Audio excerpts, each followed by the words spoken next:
What's going on YouTube? This is Tyrone Trinity, the Diesel Soldier, and today we're gonna do my first episode of Whiskey and Tools. So let's go.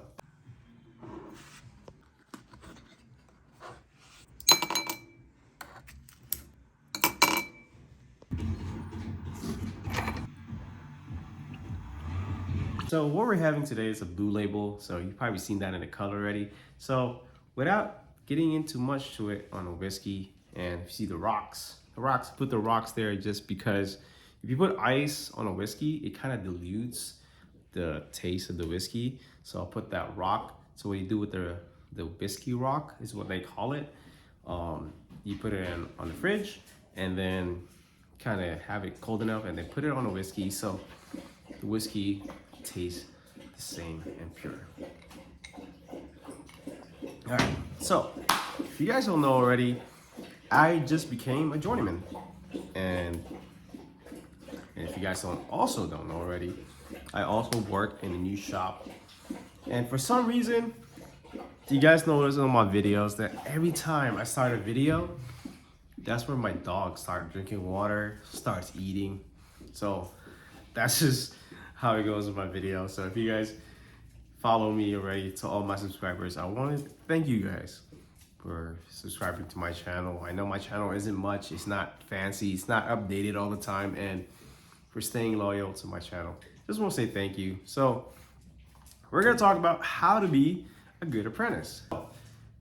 How to be a good apprentice. First thing you got to do to be a good apprentice is to have the basic set of tools. You should already know this. If you're going to a mechanic industry or any type of tech work, either a dealership or in a fleet or any type of blue collar work, either it's a carpenter or something, any type of blue collar work that needs tools, you gotta have at least the basic tools. And the reason why is it helps to have the job a little bit smoothly, because it sucks when a journeyman has to work with you and you have to borrow tools, like basic tools like sockets and wrenches. I mean, I get it, some of the impacts, like the 1/2-inch impact or even a cordless ratchet, might be a little bit of a reach, but it's good to have a set of tools. And I know this from my experience because I started as a lube tech in like a fleet. I will say I worked for a Garter World, okay? And I was there, I was hired as basically a lube tech. And they kind of hired me because they're kind of like forced to hire me because they seen like an Army resume, and it says on the resume, it's like, oh, Army mechanic, and I've been a mechanic in the Army for like 4 years. But what I do in the Army is like basically lube stuff. Like if you guys don't know, the sum of Army work is basically brakes and oil change. 91 Bravos, or most of the 91 series, every time you hear a 91 on a MOS or military occupational specialty, it means a mechanic. So, and that's basically maintenance. And that's just what we do, just oil changes and brakes and little R&R. So when they hired me, I basically didn't have anything, and so I started buying stuff. I didn't even have a tool cart. I actually had like a rolling toolbox. So it sucks that I have to admit that, but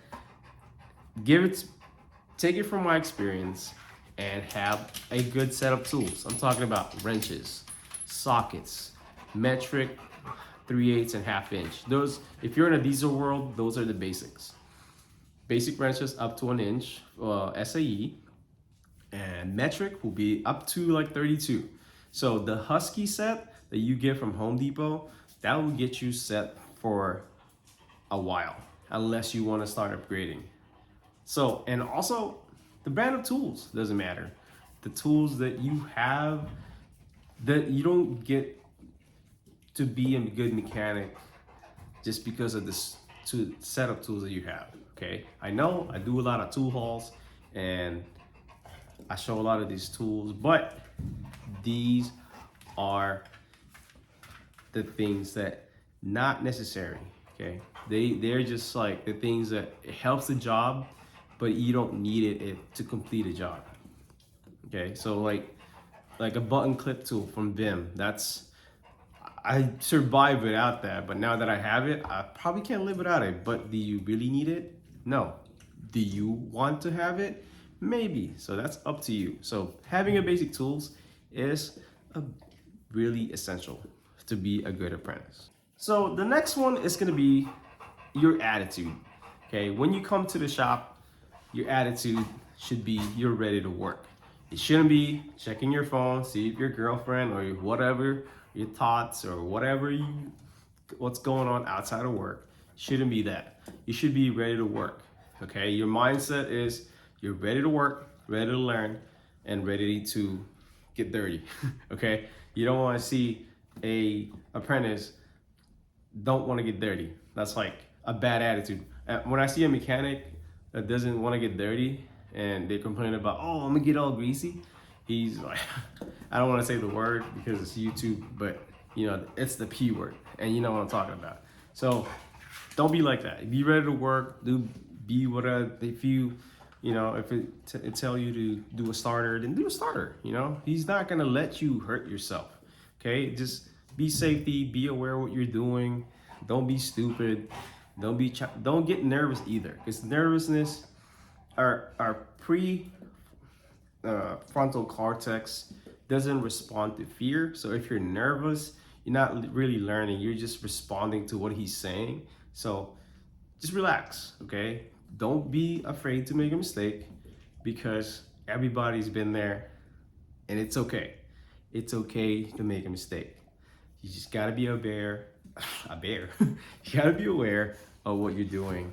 And if you ever made a mistake that he forgot to tell you, and he's probably gonna give you shit about it, but be resilient and not take that against him. It's just that when you fuck up on any job, it's under his name, not yours. So please just pay attention. What I said is having a good attitude.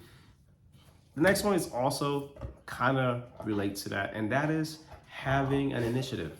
Okay, I hate it when I see a new tech and they see an airline just right there, just on the floor. Like, dude, if you see something like that, okay, pick it up, roll it up nice and neatly. Don't roll it up very tight. Okay, just roll it up about the length of your hand.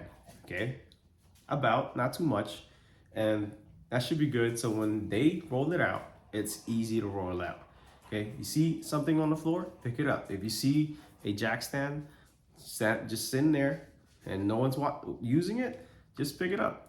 Have an initiative, because when you just get hired, or you are your first year of your apprenticeship, these old journey guys, this journeyman that's been there for 30 years, they've seen it all, dude.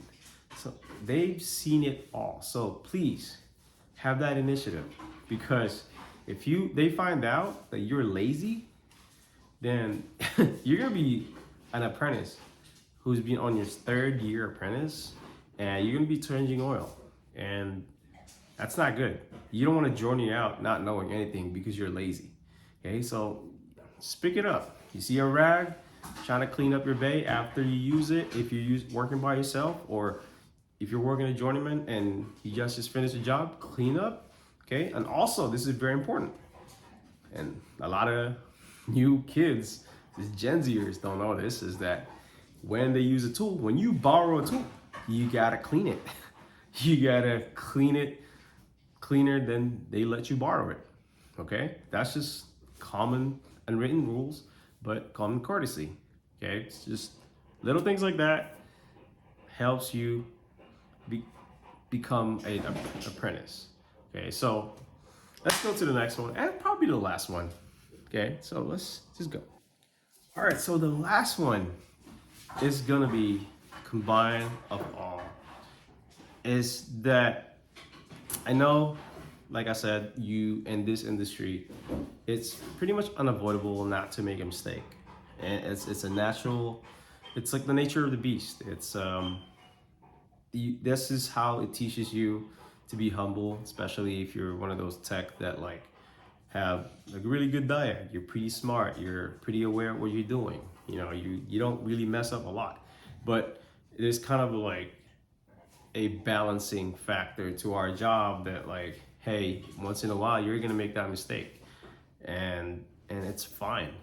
But the one thing that you shouldn't do when you made a mistake is lie about it. The the best thing that you can do when you fuck up is just admit it.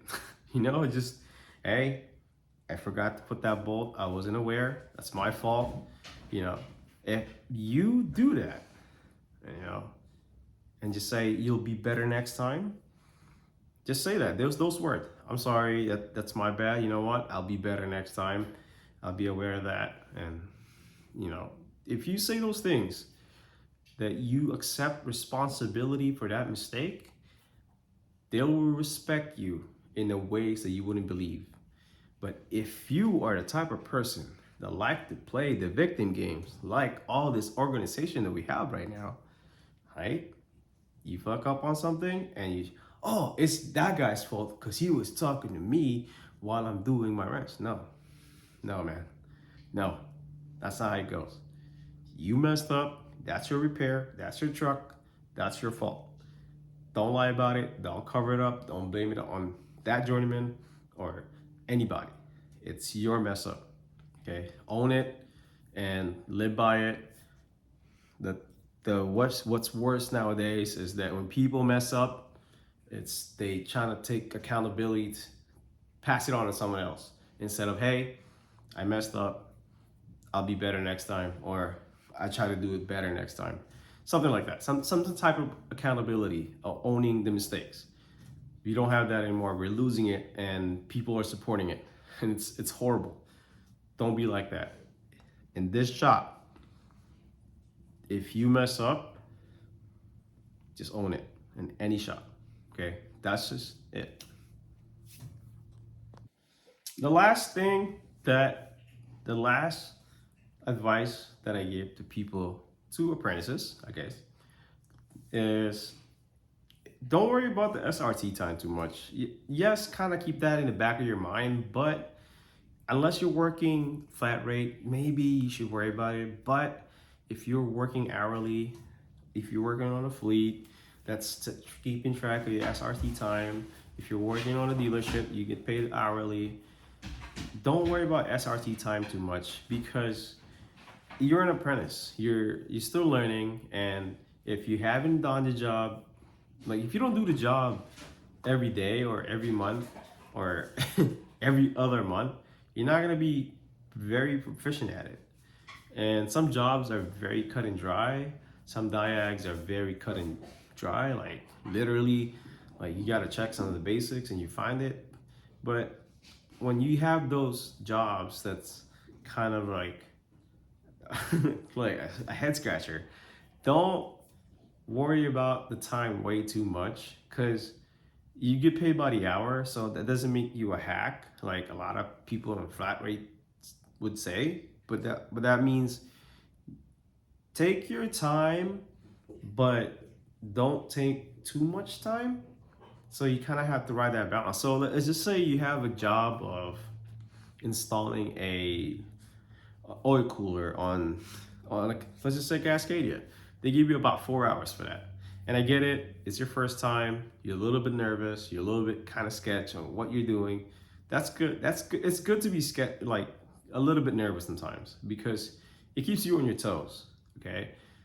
The moment you get comfortable, sometimes that's the time you mess up on things because you're too confident, you're too cocky, you're not wary or aware of what you're doing now because you're like, okay, I don't care anymore. So when you get one of those jobs, just take time, but not too much time. Don't take 8 hours doing it. Take 6 hours, or I guess, yes, it's 2 hours available, but you want to do a quality job, then you worry about the SRT time, okay? So, and as time goes by, you're gonna get jobs and they give you 3 hours for this. I finished it an hour and a half. So, and also with that said, don't be that guy that finished a job an hour and a half when he gives you 3 hours. And the reason why is this people, whoever it is, right? Bunch of dicks probably will say, oh, this tech can do it in an hour and a half. Maybe we should just give him 2 hours. Don't be that guy, please. Don't be that guy. Just, if you know you're almost done, trying to keep it near the time frame that they want. Okay, this is a little techniques that we have as hourly. Yes, it might be unfair to them, but think about it. Some of the jobs that we get, like we would get like an hour and a half, right? But they don't recognize that we have to take out more things than they expect just to get one part out. And you know what I mean? Like you have to, I guess it might be wrong for me to say this because a lot of people say, oh, you're a hack. No, I'm not a hack. I'm just saying, don't be that guy. Okay, so focus on the quality of your work, not the time. I get it. The time is going to be there. And if ever your service manager like give you shit about it, then just say, hey, do you want me to worry about my quality of work because this is the first time I did it? Or you want me to worry about the time? Because if that truck or car comes back, then you're going to have to do some more work because it came back. It might take you a lot longer. You might have to reseal the freaking oil cooler. So you don't want that. So on your first time, take your time, look up the specs. Don't just go by the journeyman's word, just actually look up the specs. Take time to look up the specs. And probably let's honorable mention is take time to look up the specs. Know how to look up the specs and take time to look up the specs. So you know what you're doing and you know that you follow that to the T. Don't be lazy to read and follow the instruction. So even if you take time, tell them you was reading the instruction because it's your first time doing it and your ass will be covered. And probably, this is probably honorable mention on this advice to be a good apprentice.